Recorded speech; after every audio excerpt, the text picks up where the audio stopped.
Hey guys, this is God of Politics, and welcome back to a brand new video. But before we get started with this video, please like this video and subscribe to the channel. Also follow me on Twitter and join the Discord. Those are both linked down in the description. But in today's video, I do want to do another 2024 presidential election prediction video, and this time it's going to be between Joe Biden and Donald Trump, a rematch of 2020. Now, I've put Kamala Harris as VP for Joe Biden, which is what would be the case, most likely, and Kristi Noem as the VP candidate for the Republican Party, which is what I think really could happen. I don't think it'll be Mike Pence again. Maybe it could be someone like Josh Hawley, but I think it could be Kristi Noem, someone that can try to, at least in theory, try to appeal more to suburban voters. At least that's the model that the campaign would have to go off of, trying to appeal more to suburban voters, because that's the problem that Trump has. And I think someone like Kristi Noem could, at least in theory, try to do that, but we'd see how that would turn out in practice. But this is a rematch between Donald Trump and Joe Biden. Now, many of you saying, oh, Joe Biden's probably not going to run again. Well, he may not run again. I think there's a good chance he doesn't run again. But I think if he's running against Donald Trump, that may give him more incentive to run for two reasons. Number one, he'll have a better chance against Donald Trump than against virtually any other candidate, because Donald Trump is just not a good candidate. And number two, or maybe I shouldn't say against any other candidate, but against the top candidates. Against someone like Ron DeSantis, I don't think Joe Biden would have as good a chance as he would against Donald Trump. Of course, if the Republicans ran someone like Larry Hogan, that's going to be a different story. But we're talking about the serious contenders: Donald Trump, Ron DeSantis, to a lesser extent Josh Hawley, Kristi Noem, those kinds of candidates. But the second reason is that, I think Joe Biden may feel more incentive to run against Donald Trump. He doesn't want to just back out of a challenge against Donald Trump again. I think that's part of his personality. He doesn't want to just, say that he's going to retire. And, well, sure, he'll be very old. He'll be, 81 years old by this time, turning 82 in November, I believe. But I think there's still a very real possibility that he does run again, because Donald Trump's also going to be 4 years older. He's going to be, 78 by now, which is Joe Biden's age currently. So, this is going to be another election with a lot of old people. Let's get right into the video, though. I don't want to waste any more time. Starting off with the safe states, that would be Idaho, Montana, as well as the state of Wyoming, as well as Utah, North Dakota, South Dakota, all of Nebraska, except for the second district. The second district could get different in the redistricting process, but I'm not going to work on that assumption too much for now, because we don't know for sure what they're going to do.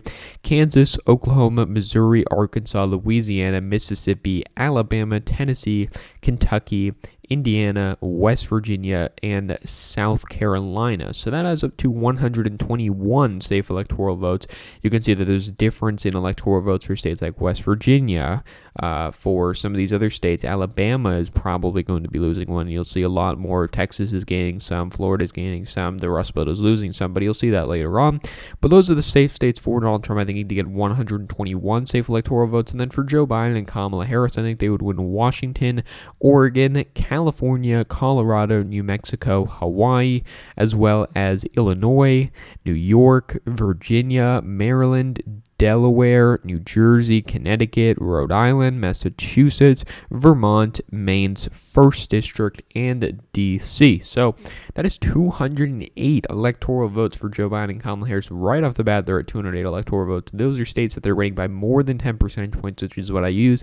I use 5 to 10 for likely, 2 to 5 for lean, and 0 to 2 for tilt. So you can take that into account when you're seeing these ratings. But after the safe states, Joe Biden and Kamala Harris already get quite a substantial lead. But going to the likely margin states, you can see that Donald Trump will gain back some of that. I think he'll get Alaska as a likely margin state. This is a state that just barely went above 10 percentage points. It was like 10.01 percentage points.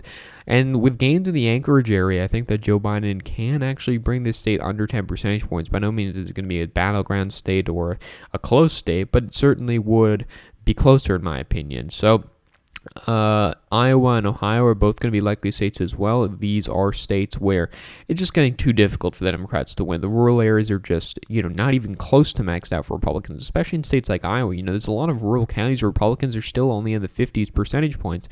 Those are counties that Obama won easily in 2008 and 2012. Hillary Clinton won very few of them, and Joe Biden won even less of them. And I think Joe Biden would continue to lose ground in states, the rural areas of Iowa, maybe gain ground a little bit in Davenport, Dubuque, Iowa City, Cedar Rapids, Des Moines, the urban areas, but he would lose a lot of ground in the rural areas. Similar story in Ohio. Joe Biden would continue to gain in areas like Dayton, Columbus, Cleveland, Cincinnati, those kinds of areas, but he'd continue to lose in areas like Mahoning County along the eastern border here. The rural areas would become more like the West Virginia rural areas, which at this point are pretty maxed out for the Republican Party, but you'd see the Ohio rural areas becoming much, much more like it. So those are the three likely margin states. You can see Donald Trump's inching up a little bit. He's at 147 electoral votes, but for Joe Biden and Kamala Harris, I do believe that they would win the state of New Hampshire by a likely margin state. New Hampshire is a state, actually, I should first put Maine's 2nd district in a likely margin. Again, that's a very rural area, which I think Donald Trump, could get bluer after redistricting, could get redder, we'll have to see, but just as a baseline for now, I'm putting it at likely.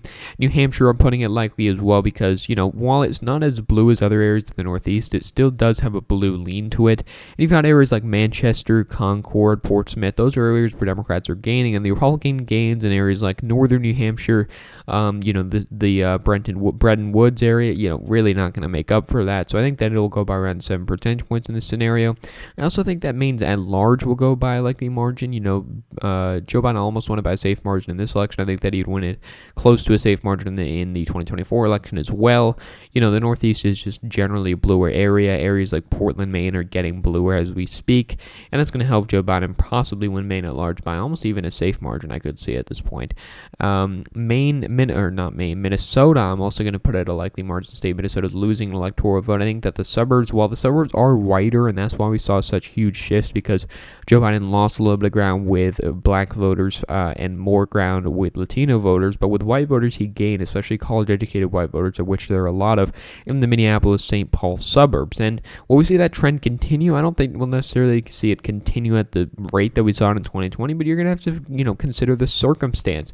The economy is probably going to be at the pre-COVID levels by now, and you're going to have, a booming economy in terms of GDP, job growth, and that's looking at the models that we're seeing. This is not subjective. This is looking at the models, and while that may not come to fruition, that is what the models are saying right now. So I'm working based off of that assumption. So, candidates with a good economy generally just do not lose. Donald Trump didn't have a good economy.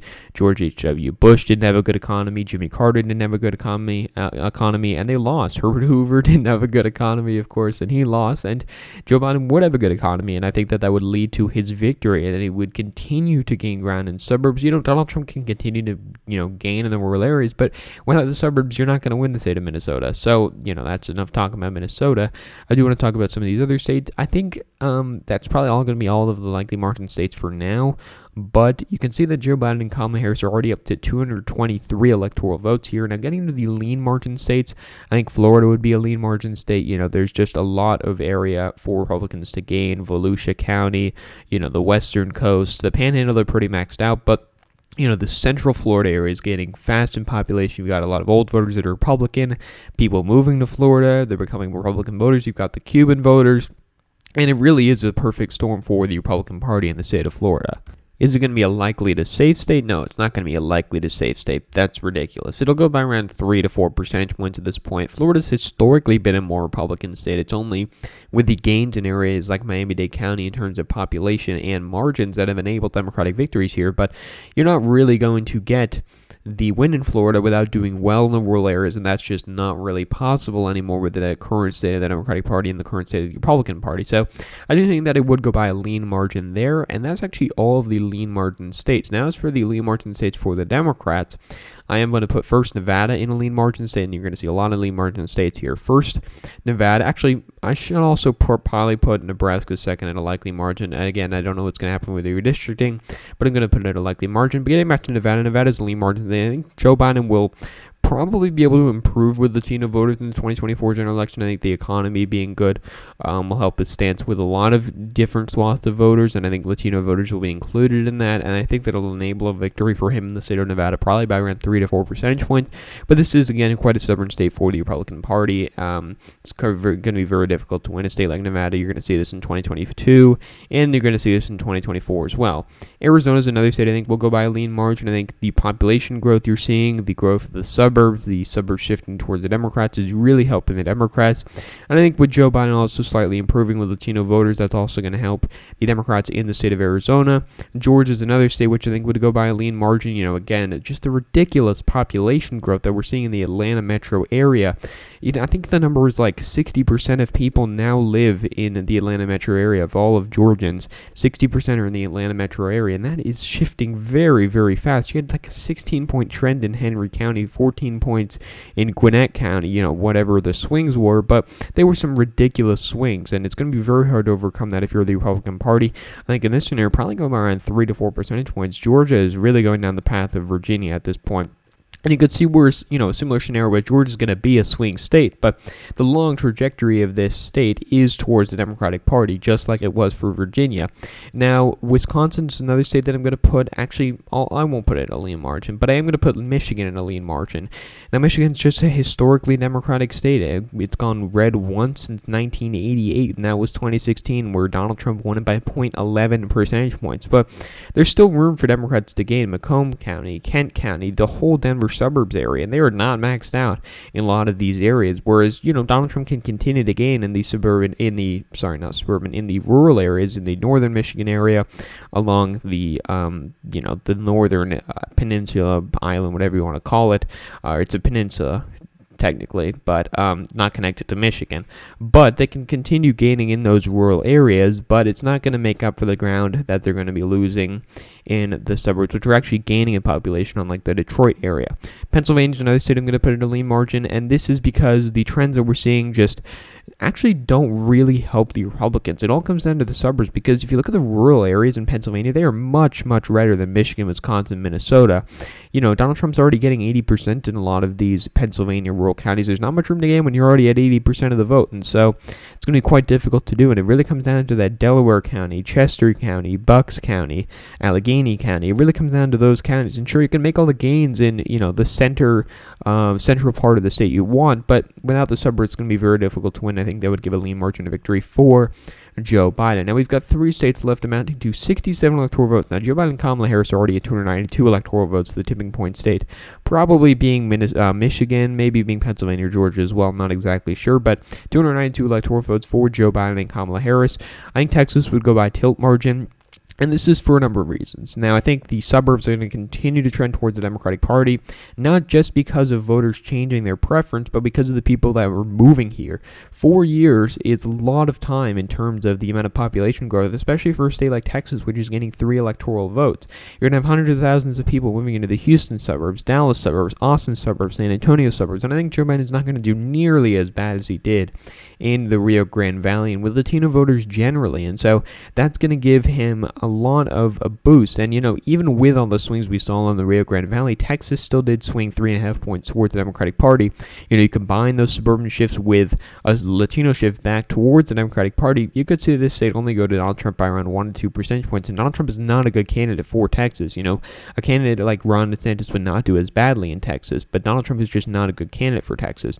And then the final 2 states we have here are Wisconsin and North Carolina, which I think would both go by tilt margins. Now, North Carolina has been a state that Democrats have been really trying to get for years, but they just can't get it, except for the gubernatorial level where Roy Cooper won. But I think that with a combination of doing better with rural black voters in the Northeast area, doing good in a lot of these small towns, there's a lot of cities in North Carolina. You've got Greensboro, Waynesville, Asheville, Charlotte, Winston-Salem, Raleigh, you've got a lot of cities. I didn't even name all of them, but you've got a lot of cities there. And the growth that you're going to get, not in terms of just population, but also in terms of the vote numbers, is really going to help the Democratic Party. And there's less area to gain in the rural areas than Republicans think. They can gain along, the Robeson County area along here, but they're pretty maxed out in the western North Carolina areas that swung blue in 2020.